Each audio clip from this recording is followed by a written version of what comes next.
I'm really happy to have the opportunity to talk to you all today about the state of PUD 3. Let's see if I can advance the slides. Okay, so what does it mean to be community powered? I didn't realize until I started working for Mason PUD 3 in 2008 just how lucky we are to live in a public power community. We happen to be the only county in Washington state with 2 operating PUDs. Because of the names, sometimes people will confuse thinking that our organizations are connected, but we are 2 completely separate organizations. You can see PUD 1's territory in purple here, and then PUD that resides inside PUD 3's territory, which is outlined with the orange dash. Some of our service territory goes into Kitsap, Thurston, and Grays Harbor counties.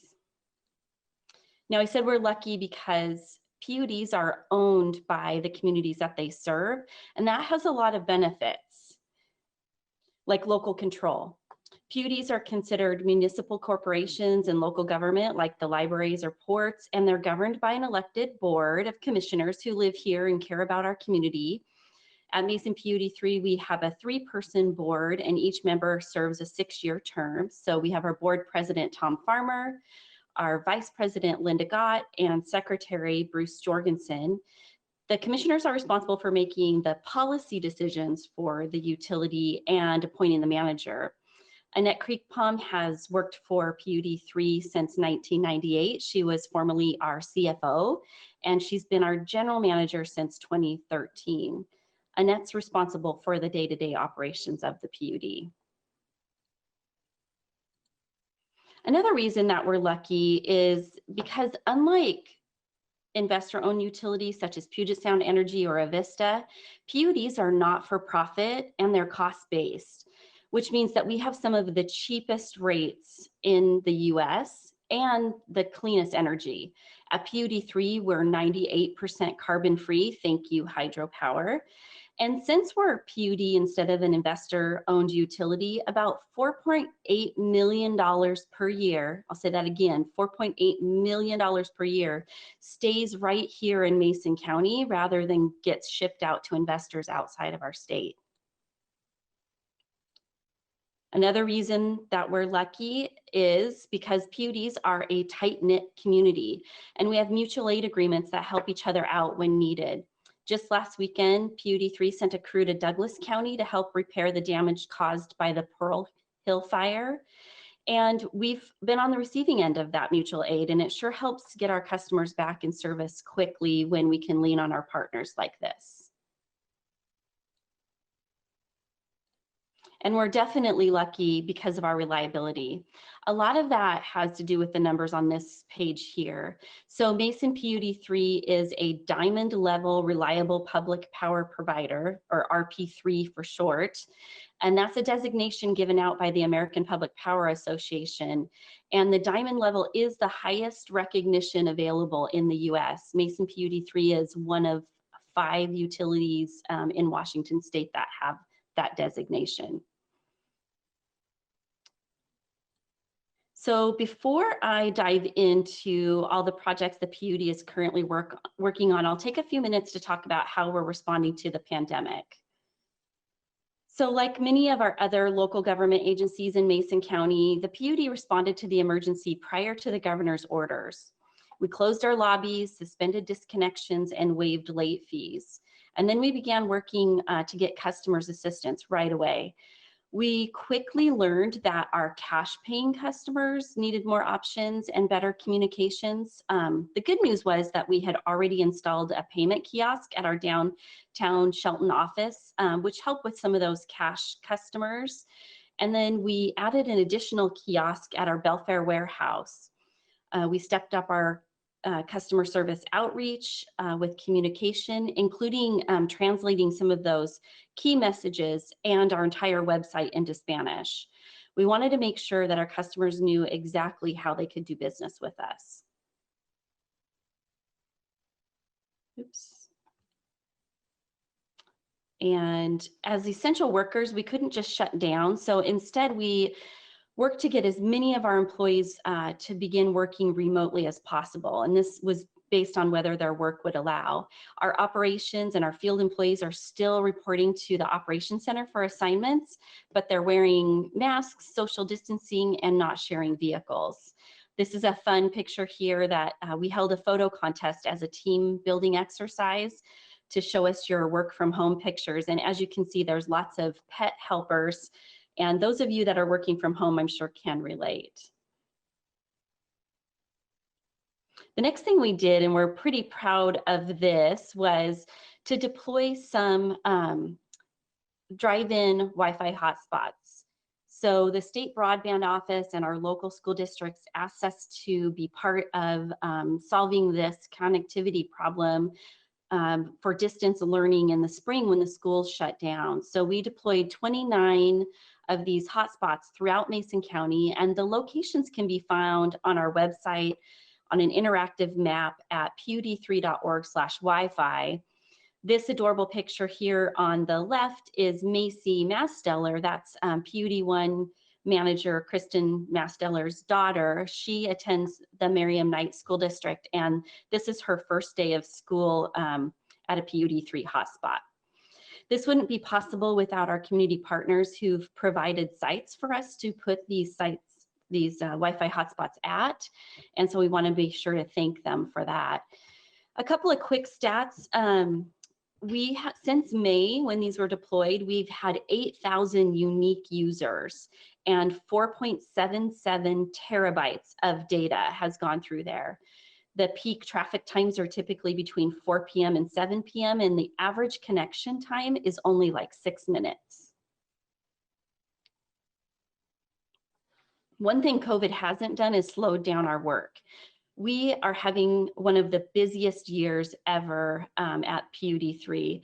So these numbers represent new service applications. These are new connections to our system, not remodels or added load. That number would be much higher. These are all new connections. And as you can see, we had a dip in April, but other than that, we have been working like crazy and our engineers have been busy, busy, busy. So we are trying not to be a bottleneck to this exciting growth in Mason County. On maybe a less positive note, I thought I would mention where our customers are and how they're being impacted by this pandemic. So the way the PUD typically looks at past due accounts is in these 30, 60, 90-day past due categories. And you can see we are comparing here April of 2020 when the pandemic was just beginning and September of 2020 where we are now. The 30-day category can be somewhat deceiving as we see the dollar amounts actually went down, but the number of past dues went up. And the explanation for that is in April, customers were coming off of their high winter bills and, September's reflecting our low summer bills. So, and we don't always look at this 30-day category really closely for an indicator of where customers are. We typically have slow paying customers anyways. It's not unusual. It could be just that their paydays don't line up with their bill dates. But it's probably a bigger number to look at in these 60 and 90-day categories. So I'll just point to 90 days showing that in April, we had 75 customers who were 90 days or further behind, and that was just under $12,000. And today we're over 800 customers over 90 days behind, and we're pushing 300,000 here. Our customer service department's been really great though at being proactive and trying to connect customers with any available assistance. So since the emergency started, we've been able to apply $186,000 to delinquent customer accounts. Most of this is coming through the PUD's Project Share program, which comes from customer donations, and the LIHEAP program, which is managed through Community Action Council. but our community has really stepped up. Our local nonprofits and everybody has really come together to try to help these customers in need. And the PUD is working with the county. We're applying for some CARES funding through the county and hoping that there's a possibility for more help for these customers going into winter. So what else is the PUD up to? Well, believe it or not, we have been extremely busy with other projects, even in the midst of COVID. We adopted our next 5-year strategic plan in 2020 and modified our mission statement slightly. And we had to get creative with our employees, all working remotely when we rolled this out. So we utilized our all-employee virtual picnic to deliver these strategic plan booklets, as you see on the screen, and these little desktoppers, I guess, just to get employees connected with the strategic plan and make it a little bit of fun. The new mission statement seen here below our old mission statement is very similar. Besides still wanting to provide safe, reliable, economical service 24/7, we also wanted to add some words that we feel really reflect who we are and who we want to be, and that is connecting community and sustainable. So you'll see connecting our community with safe, reliable, economical services and sustainable services 24/7.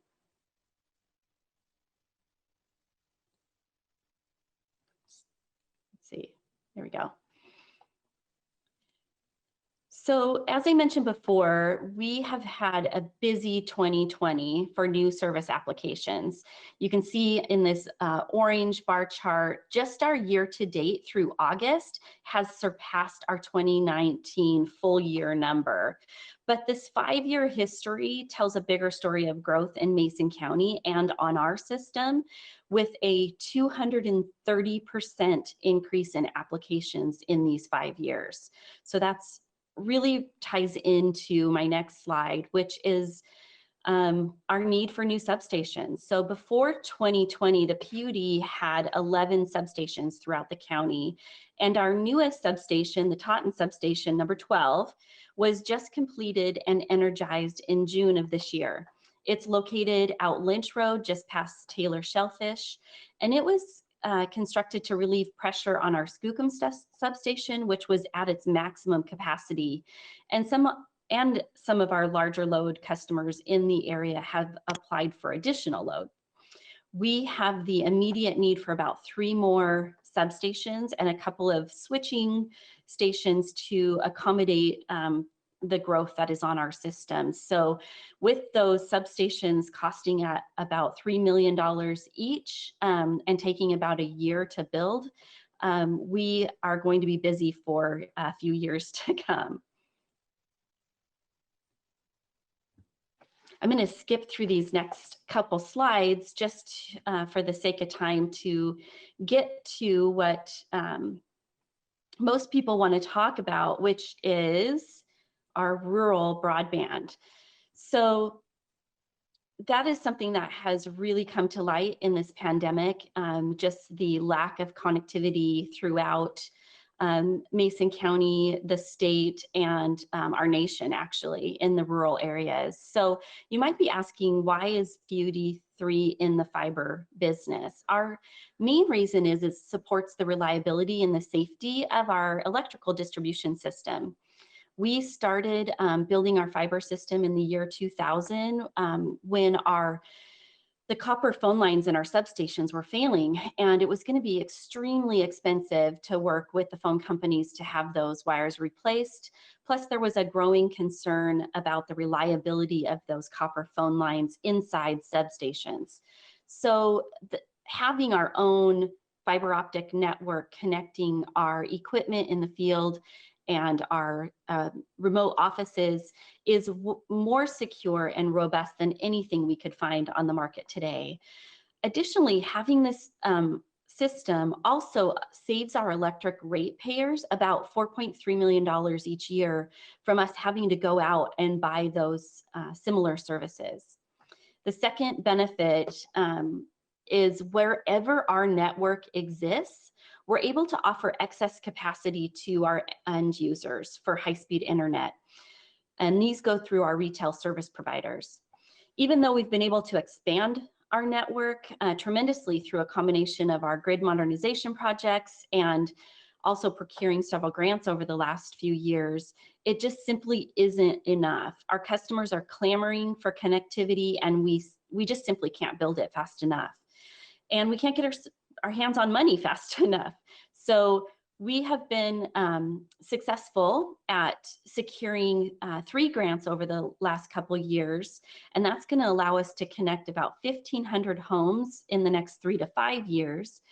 We just built 832 of those connections since March, and we've submitted for another grant application through the state's Public Works Board. I think last week we submitted our application, and if we're successful with that, it'll help to build to another 680 homes.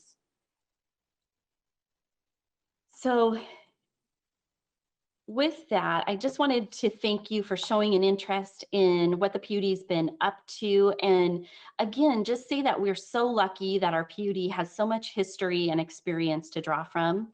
I wanted to let you know that there's a lot more history to PUD 3, and for our 80th anniversary, we documented this history in a book that's now available digitally on our website at pud3.org/book, and there's lots of good tidbits of information in there, such as what happened to PUD 2 and the mystery behind the PUD's first manager, Mr. E.C. Lord, who vanished without a trace.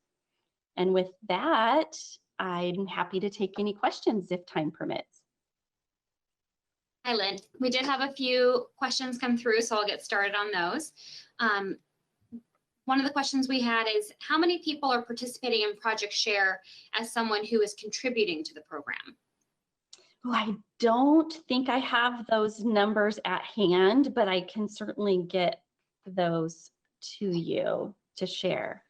And regarding the new service that you talked about, are those primarily single residence homes or other structures? They're primarily residential. And one of the questions here is, how many in Mason County use wood stoves as a primary source of heat in the winter? Which may be more of a conservation question for you. Right. You know, the PUD doesn't have that specific data. I know when customers are going to Community Action Council for help, that is one of the things that they can get help with if they use wood heat. But other than looking at consumption, I'm not sure that PUD would have that data. And a question here, how are the new, not so new, the new meter readers working out? Yeah, so our grid modernization automated meters, well, I'll tell you, for somebody who's just recently taken over outage communications, they have been amazing. So they notify us immediately if we're without service. And in fact, just maybe a half an hour before I hopped online with this call, we had an outage of about 300 customers up in the Belfair area. We could see exactly where those meters were out. Our linemen were able to look at their iPads and systematically go through and close in areas of that outage to reduce it to 20 in a very short period of time before they were able to locate the actual cause of the outage. So in addition to just being an efficiency thing of reading the meters and giving our customers more data, they've really paid off in outage management. Fantastic. And one question we get often at the chamber that I'll chime in is, how should people find out if their power goes out, what's going on, when they can expect a return of service? Sure. So we have an outage map on our website, and we also update Facebook, Twitter. So if you follow us on those social media sites, our website, if it's a large outage over 100 customers, our website will have information. You can still call in the old-fashioned way, but the most effective way is through our Smart Hub app, and that can be downloaded from your app store or accessed at my.pud3.org, and you can report an outage through there. You can follow on the outage map and see progress through there as well. Wonderful. Thank you so much. And again, if we have any other questions that come through, we'll be sure to get those to you following today's webinar. Thank you so much for your time. Thanks, Deidre.